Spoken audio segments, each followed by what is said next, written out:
Last month, a celebrated Canadian poet, novelist, and environmental activist, Margaret Atwood, spoke at a meeting to discuss future plans in light of passing of Bill 23. Despite huge opposition from environmental advocates, mayors, and people at large, the Ontario government passed Bill 23, officially known as More Homes Faster Act. Housing advocates say it will do little to help the housing crisis but damage the Greenbelt and destroy the environment. However, the bill has been passed. So, what is next for environmental activists and environmental advocacy in Ontario? Executive Director of the Simcoe County Greenbelt Coalition, Margaret Prophet, hosted a regional meeting last month to give directions to continue the fight for the environment. Along with poet Atwood, she was also joined by Elder Jeff Monague. Monague talked about the importance of protecting Indigenous land and the rights in Canada. He called for partnership and collaboration between Indigenous people and the government to ensure the preservation of natural resources. Monague also suggested that education is the key to ensure that people understand the importance of Indigenous rights and treaties. Atwood said her family has been living in Simcoe County for a long time and has seen the area become overdeveloped. She is particularly concerned about the use of water and the Greenbelt being affected by the development. Atwood is also upset about being lied to by politicians, specifically about affordable housing and possibility of government members tipping off developers before the bill was announced. At the end, Margaret Prophet presented the action plan to continue the fight to protect the environment. She urged people to talk to MPPs, call, email, and visit them, raise issues on social media, attend events, talk to people, sign a petition, volunteer, donate, and she urged them not to give up and keep fighting.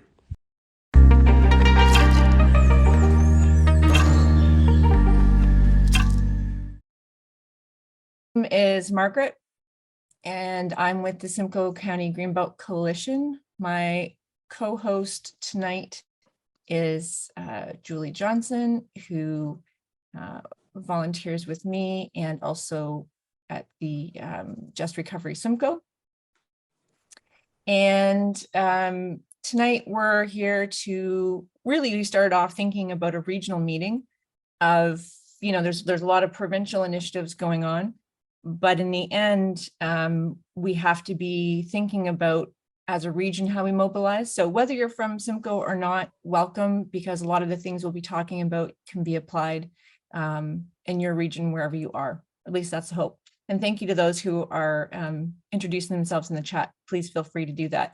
And if you have questions about the bill or certain things that you want me to answer, then please also put those in the chat as well. I don't see Jeff yet. Oh, there's no. Okay, Jeff Monague is an elder, Anishinaabe elder, as well as the former chief of Beausoleil First Nation. He was going to do our welcome tonight. I don't see him, so I'm just going to quickly do a land acknowledgement. Jeff, if you are there, raise your hand and I can unmute you in case you're in a different name. So first off, within Simcoe County, we're in the traditional territory of the Anishinaabe Nation. Many treaties have covered this area, including the Williams Treaty. Currently, the Tri-Council of the Chippewas, which includes Beausoleil First Nations, Rama First Nations, and Georgina Island First Nations, are here. They're vital to the success of our area. And beyond just a regular land acknowledgement, I'd like to also acknowledge some of the efforts. Some of you may not know that Simcoe County has a very long and storied history in activism, and two recent within the last, say, 15 years, examples are Dump Site 41 and the Springwater Park. And in both of those situations, Indigenous efforts were the thing that really pushed the efforts over. So in Springwater Park, for example, if it hadn't been for Indigenous people occupying that park, Indigenous women specifically, that would have been sold to aggregate. So for anybody that goes and enjoys Springwater Park, know that a lot of that is due to the consistent and perseverant efforts of Indigenous people that are from here. And with Site 41, there's many Site 41 people on here as well. I know I can't see you all, but I know that you're around. And it was the collaboration between the farmers and the residents of the area, as well as the Indigenous people. And they lit ceremonial fires, they did marches. And again, it was that persistent, consistent action that really changed. So I want to acknowledge that some of the landscapes, some of the battles that were won locally were large part due to Indigenous efforts. Sometimes we forget that. For some of the ground rules, if you will, the type of organizing we like to do is supportive of people. It's tough on issues. It's not hateful, but it's to the point. And so in our chat, we want to keep that spirit as well. So this isn't a spot to go off about how much you hate people, about how you want to be blowing up cars.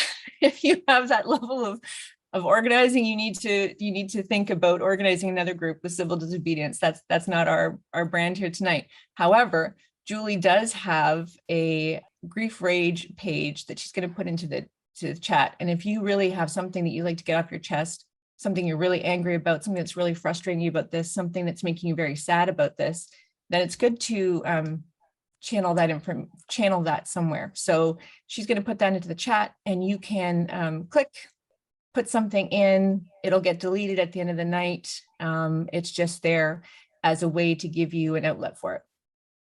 And that's really about it. After this, we're going to talk to our special guest.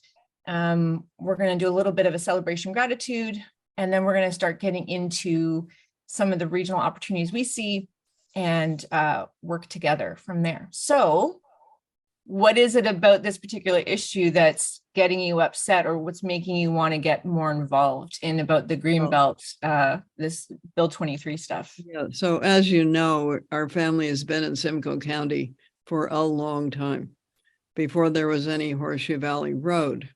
So we used to be over by Moonstone, and that was just a little dirt road going up the hill, which I used to walk up and get the milk. And then that road went in, and we went over further towards, we went over past Craighurst, we went further over towards Jarrett. So we're quite aware, and we always have been quite aware of overdevelopment, uses of water, so depleting the water table. I think my sister was pretty involved with Site 41. And what really gets me about this particular issue is the lying. So I think when you vote for somebody, you want to know what you're voting for. And in this case, blatant lying, won't touch the Greenbelt. And then just sort of very contemptuous, ha ha ha, yes, we are. And lying about the fact that this is supposed to be for affordable housing, which the housing people say actually it isn't. And you certainly don't need to put it there. And now that we have the Green Party asking for an investigation into whether or not members of the government tipped off developers before this bill was announced. And we would certainly like to know the answer to that, because that would be called corruption. So people will put up with really quite a lot of this and that. And I think they draw the line at being made fools of, and having politicians act as though they think they're idiots. What would you say about that? Well, your friend, David Crombie, said to me that people will elect incompetent governments and potentially even stupid governments, but they don't elect corrupt governments. And so I think they can help it. Not if they can help it. Not if they can help it. Know in advance. Yeah. Yeah, for sure. Well, do you have any other words of wisdom? I know, like, I don't want to take up too much of your time. Anything else for people that are kind of Well, I not am sure what to do amazed next? at the amount to which there has been mobilization and pushback around this. Because I think earlier on in the year, people were just thinking it was the done deal and they were going to get steamrollered, whether they liked it or not. And they thought that there wasn't anything they could do. There weren't any groups they could join. And I remember being with you on the 13th of November when it was, I have to say, freaking cold out in a jolly picnic in the great outdoors. I almost died. And I thought, okay, if people are going to turn out for this, Ford's in trouble. You know, if they're going to go out in the middle of the sleet and get frozen in order to get something going, I thought, oh boy, you're in trouble. And I think he is in trouble, and he wouldn't give a poo-poo what anybody living in Toronto thought. But his base, if you want to call it that, is from places like Simcoe County. So when there's trouble in Simcoe County, he's in trouble. You're right. And, you know, it was cold that day. A lot of people had left early by the time that you had come. But there was also rallies in Midland and Coldwater and Aurelia that were done on really massive snow days. And I think it was Midland and Aurelia the one day that there were roads closed and they still had 50 or 60 people coming. So that was, they were ready for it. I wasn't quite ready for it on November the 13th. Yeah, if I dressed more properly, I wouldn't have been so cold. But, you know, we're never quite ready when that first cold day hits. Yeah, no, for sure. Well, I hope that you'll stay with us. I wanted to show people that, you know, that there's a lot of support for what we do here and provincially. And thank you. I'm hoping you're going to just stay on the line and don't worry. I want to hear what everybody says, but I'll mute myself. All right, sounds great. I was wondering, I see Jeff is here now.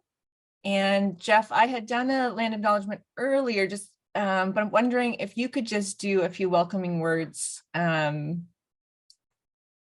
start off our event before we get into the meat and potatoes. Good evening, everyone. Maingad Minanakwe Nindishnikaz, Chimnising Ejika Dekindis Bioded Binjbayang, Bioded Bendagzian. My name is Maingad Minanakwe. My Indian name is Jeff Monague, and I'm from I belong to the Beausoleil First Nation on Christian Island, currently residing in our traditional territory near Coldwater. And I want to acknowledge that a lot of what we're talking about over the past few weeks is something that is protected under law, under the Constitution of Canada, and is supposedly protected under our treaties as well, in our treaty relationship with the Crown. So these are fights that we continue to have time after time, government after government, and it's largely because people are not educated on the things that we are, the same things that we are. The treaties don't mean as much to the larger society as they did to us. Our word meant a lot, and obviously it's not the same on the other side. So we tend to await these things whenever we know that there's a government that has a certain agenda, and so that's where we find ourselves once again. I'm old enough to remember a lot of these fights that we've had. I'll go back a long way, so I have been here many times over, and we find ourselves in that place again. But we ask that we continue to have the strength that we've always had, and our connection to the land is deep. Our connection to everything around us is deep, and all of that knowledge and all of that sense of being is contained in our language and in our stories. And so we have, as as a people, we are once again compelled to act and to become involved in this fight here. And all we ask is that because we do this, that you would, if we should be again successful, and we have been for a few of these, that you would stand with us when we encounter a fight such as this. That's all we ask, really, is just that we continue to be partners throughout all of this. And I think there's a lot of different ways that this can be explored, that we can look to protect the lands throughout Ontario. I have a number of suggestions that can be made, and it's all about partnership throughout Ontario with people that are interested in preserving the natural state of what we have left. And I'd like to be able to talk about some of those things. So miigwech to Margaret for inviting me tonight, and I'll listen. Miigwech. Thanks, Jeff. So moving on to more of the meat and potatoes. First off, I want to say that I don't have all of the answers. If you're looking for a guru that has all of the answers you would ever want about how to do everything effective in your life, you probably should talk to someone else, because if I had all those answers, I would have already written a book and made millions of dollars. For those of you that don't know, I started all of this in a Midhurst battle, and actually that's how I first met Margaret Atwood. Was in a land use battle affecting menacing wetlands, and you know, in the end we didn't win that. I think sometimes we get used to activism where it feels like there's a silver bullet. If you just did this one thing, then everything would change and everything would be better. And I think we expect immediate results. And Jeff Monague, when he was at the Aurelia protest, I wasn't there, but some people relayed messages back to me, Jeff, so people were telling on you. But one of the things you said is the idea that, you know, you're not being listened to, the idea that the government's not taking your concerns seriously. This is what Indigenous people have been facing for a really long time. And when going back to those battles I mentioned earlier about Site 41 and Springwater Park, those weren't done in a month, in a couple of weeks. And so I think we have to realize that there is a need for intense action to kind of draw attention, but that there's also need to have that sustainable set of actions, because if we're looking at electing different governments, that's 3.5 years. And so we've got these two little graphics here about consistency versus intensity. And Jeff was saying, you know, we want you to show up. And if we burn really hot and bright for a week, and then we burn ourselves out and we're tired and we're sick, and, you know, we've neglected family duties or work or whatever, you know, then we have to back down and we start over again. So I used to be one of those intense people. I would work really hard for 2 weeks, and then I'd be burnt out after 3, and then I'd back in for another week, and then out for 4. And I saw the graphic on the right, probably 2 or 3 years ago. I was like, oh, that makes so much more sense. Me showing up at 25% every day is a lot better than me showing up at 100% one day and 0% for the next 5 or 10. So we're going to talk a little bit about that sustainable activism that we have to be looking at, the things that feed us and feed our activism, so that we're not stuck in high intense mode all the time. There is a point, there are points where you want to do that high intense activism, but it's not something that you can live on forever.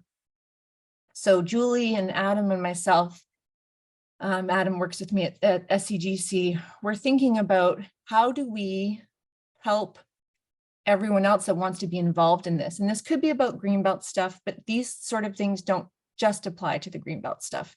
It could be apply to other issues that you might have. We wanted to give you kind of some frames to think about, what does what is my part here? What is the role that I could play? And we broke it into kind of like 4 different things: using your voice, supporting other voices, organizing your creativity. And of course, there could be 5th or 6th, depending on how you feel. So I'm going to work through the links. That's okay, Julie, go to the next one. Some of the things that we've talked about. And then we're going to open up probably if there's a few questions, and then get into some breakout rooms. So we have a website. Julie can share it within the chat. Keep going, Julie. Down to the first one, yeah. So we started to think a lot about what actions can I take to help the Greenbelt. And everybody, activism isn't a 1-lane street. There isn't one right way to do it and one wrong way to do it. Everybody has to find their path, and the path that enables them to feel fulfilled and connected and also sustainable. So we broke it into 3 things. Forest, those are kind of actions that are quicker, that for those that are limited on time or resources, those are things that can still help the community, but you're not, putting in deep actions every day that are not necessarily sustainable for everybody. Farmland is a little bit more involved, solid, nourishing contributions. And then water are kind of those deep actions, things that you say, hey, you know what, I'm off for the next 2 weeks or 3 weeks, and I think I want to try to organize something or to help in a different way. That might be something, or you're retired, or you've got a part-time job or a flex job or something that you can do a bit more things. So we tried to set the categories up by what capability and capacity and resources you might have, because sometimes with activism, we get into this idea that everybody needs to do X. And sometimes that's not possible for everybody. Not everybody can drive to a rally. Not everybody has the accessibility to it. Not everybody has the cash flow to it. So we can't leave people out of this movement, because as we're organizing for the next 3 years and beyond, okay, we're not just looking at once, if Ford is out, then all of a sudden, well, okay, we're, hands off, we're good, we're done. This is really about building a different thing. This is about building a better thing. So you have to have that in mind. Excuse me. So I'm going to go through each of the 2 little categories. And again, this isn't just about Greenbelt stuff, but we've branded it about Greenbelt things. So your forest actions are things that help tend the roots of the community. So this is kind of where most of the activism, the ideas that you would see, talk to your MPP, phone, email, visit social media, go to Phone Zap or an online event, talk to people, sign a petition. And I find that a lot of people do these things and they go, what else can I do? I've emailed my MPP 5 times. Like, what else can I possibly do?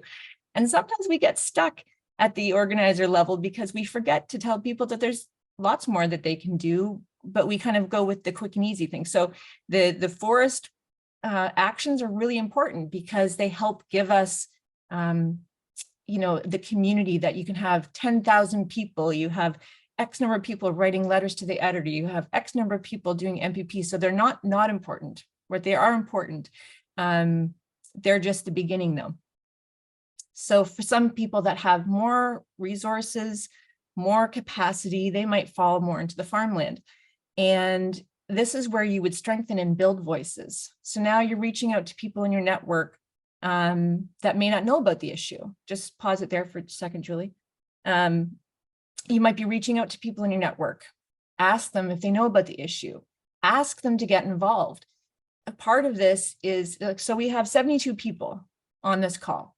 If everybody had 10 people in their network, how many people that adds up to quickly. And now not everybody's going to have 10, but let's just say that as an average. Now all of a sudden, you've got a huge network of people. And if you ask them to say, do you know 2 other people? Do you know 3? This is where you get that mass mobilization. And sometimes with activism, we forget to tell people, that's what we would like you to do. You don't need us to tell you who to reach out. These are some ideas. So attend events, but then also bring people with you.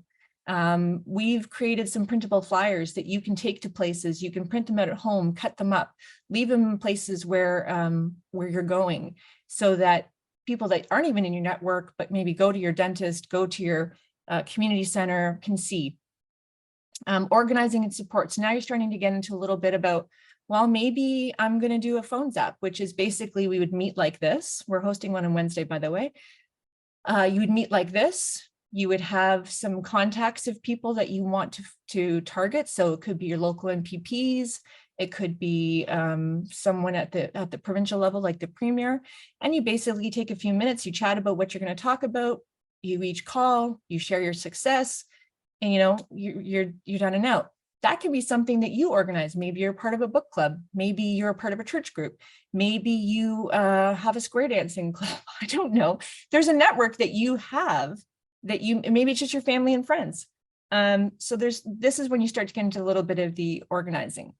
Doing a donation drive. Maybe you don't really feel comfortable organizing something like a phones app, but maybe 10 people and you're like, hey, for Christmas this year, instead of getting me something, maybe donate $20 to this group, right? It doesn't have to be thousands of dollars, but the groups that are doing the work and speaking locally, most of them are either entirely volunteer and working on shoestring budgets. So that little bit of money helps them, create graphics or to attend different things, to set up support. So that's another option for you. Communication tree, ask 5 people you know to pass on messages to 5 people they know, send an email. And then there's a creative thing. We've talked about taking pictures of places you love, share them on social media, say, I'm really concerned about this place. It's a place I always visited when I was younger. I really don't want it to go anywhere. Please help me stand against whatever. So the farmland is starting to nourish the roots that the forest set, and it's really starting to bring other people into the network. And then water is deeper actions. And that's, again, if you have time, money, resources, you have a car, you have disposable income, you have time, maybe you're not as concerned with little kids anymore or kids at all, that you might be able to do some things that you actually like, oh, this really matters to me. I really want to get involved. So again, you can reach out to different levels of politics. So you reach to your MP, who's your federal representative. Maybe you want to grab a friend or two and depute to council. We have presentations that you can use. Approach businesses. We've developed posters. So you can go into businesses in your downtown or into your little community center and say, would you put up this poster that says, we love the Greenbelt, hands off the Greenbelt, because that helps other people see there's something going on that they need to be aware of. So you're building awareness with different things and you're starting to build relationships.